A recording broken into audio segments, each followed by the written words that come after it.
It is true, I am nervous. I have always been terribly, dreadfully nervous. But why do you keep saying that I am crazy? The disease did not destroy my mind. It sharpened my senses. Above all, my sense of hearing became incredibly powerful. I could hear everything in heaven and on earth. I could even hear things in hell. So how can I be crazy? Listen to me. Listen to how calmly and clearly I can tell you the whole story. It is hard to say how the idea first entered my brain, but once it was there, it haunted me day and night. I did not want his money. I had no problem with the old man. Actually, I loved him. He had never wronged me, never insulted me, but it was his eye. Yes, that was it. One of his eyes resembled that of a vulture. It was a pale, icy blue eye covered with a thick film. Whenever he looked at me, my blood turned to ice. And so, slowly, very gradually, I made up my mind to take the old man's life and rid myself of that cursed eye forever. Now this is the point. You think I am mad. Madmen know nothing, but you should have seen me. You should have seen how carefully I proceeded. I had never been kinder to the old man than during the whole week before I killed him.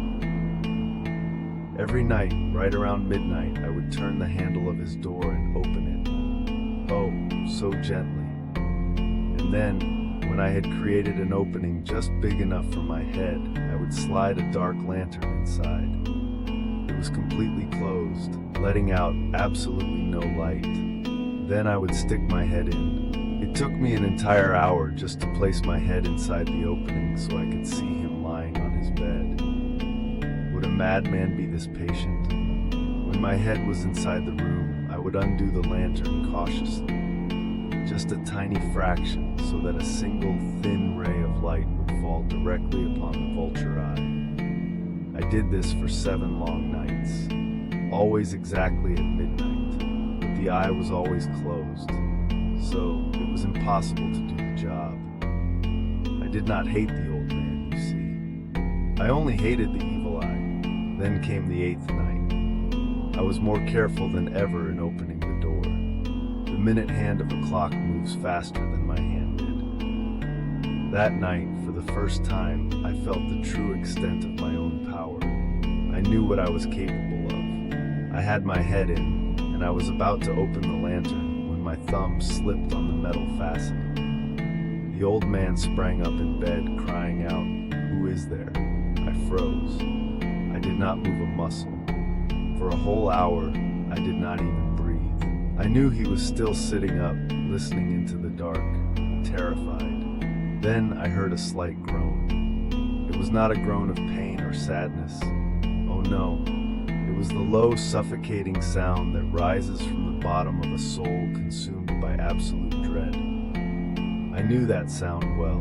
I knew exactly what he was feeling, and though I smiled in the dark, I pitied him. I waited a long time. Finally, I decided to open the lantern. I opened it just a crack. A single, perfectly straight thread of light shot out from the lantern and landed perfectly on the vulture eye. It was open, wide open. I stared at it and my anger started to build. I could see it with perfect clarity, that dull, icy blue with the hideous veil over it that chilled me to the bone. And then I heard it. A low, dull, quick sound. It sounded exactly like a watch ticking wrapped in cotton. I knew that sound too. It was the beating of the old man's heart. It increased my fury, just like the beating of a drum hypes up a soldier before a battle. But still, I held back. I kept quiet. But the beating grew louder and louder. His terror must have been extreme.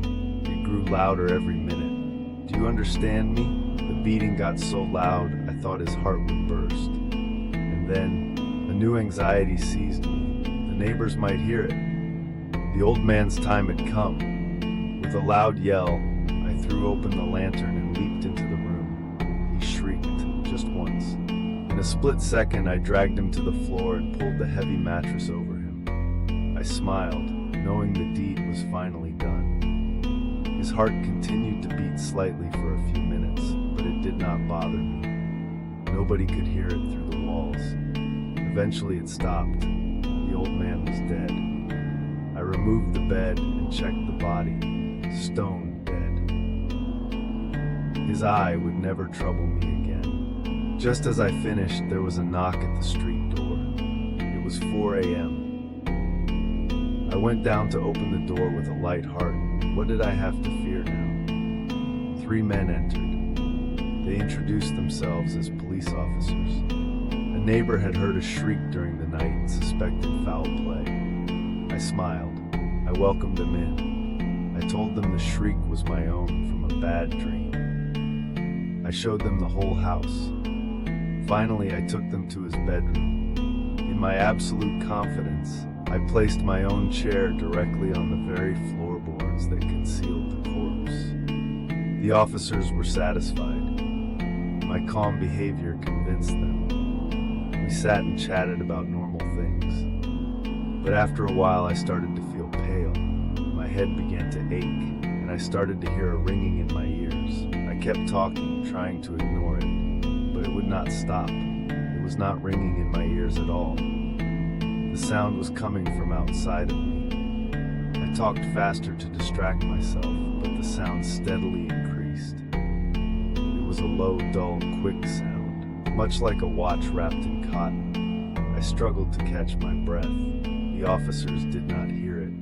I talked louder, laughed, made wild gestures, but the noise just kept growing. I paced the room heavily. The sound grew louder still. Oh God, I foamed at the mouth. I swore. I scraped my chair violently across the floorboards, and still the men sat and smiled. They heard it. They suspected me. They knew. They were mocking my agony. I could not bear those hypocritical smiles any longer. Villains, I shrieked. Stop pretending, I admit it. Tear up the floorboards. Here, right here. It is the beating of his hideous heart.